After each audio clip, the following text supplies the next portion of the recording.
અત્યાર સુધી લોકો ટ્રેનમાંથી બેડશીટ અને ધાબળા ચોરી લેતા હતા, એમ હવે લોકો એરપોર્ટ પરથી પુસ્તકો તો નહીં ચોરે ને.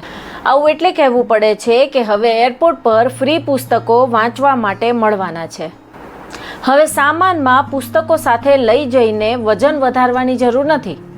દેશના 68 એરપોર્ટ પર હવે ₹1 પણ ચૂકવ્યા વગર પુસ્તકો વાંચવા માટે લઈ શકાશે. તો આ કોન્સેપ્ટનું નામ છે ફ્લાઇબ્રેરી.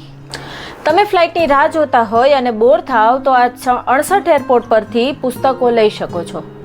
તેના માટે ન કોઈ રજિસ્ટ્રેશન કરાવવું પડે છે કે ન કોઈ ડિપોઝિટ આપવી પડે છે.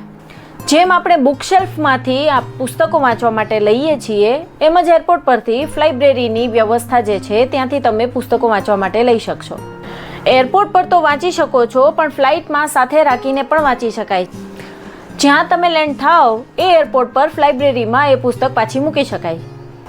અને વિચારો કે તમને પુસ્તક ખૂબ ગમી ગયું અને તમે ઈચ્છો છો તો તમે ઘરે પણ લાવી શકો છો, પણ શરત એટલી કે જ્યારે ફરીથી તમે ફ્લાઇટમાં જાઓ ત્યારે એરપોર્ટ પર ફ્લાઇબ્રેરીમાં જમા કરાવી દેવાની. ફ્લાઇબ્રેરીના કોન્સેપ્ટમાં તમે તમારા જૂના પુસ્તકો પણ ડોનેટ કરી શકો છો. આ રીતે તમે વાંચેલા પુસ્તકો બીજા પ્રવાસીઓને પણ વાંચવા આપી શકો છો. આ કોન્સેપ્ટ પેસેન્જર્સના ટ્રસ્ટ પર ચાલશે.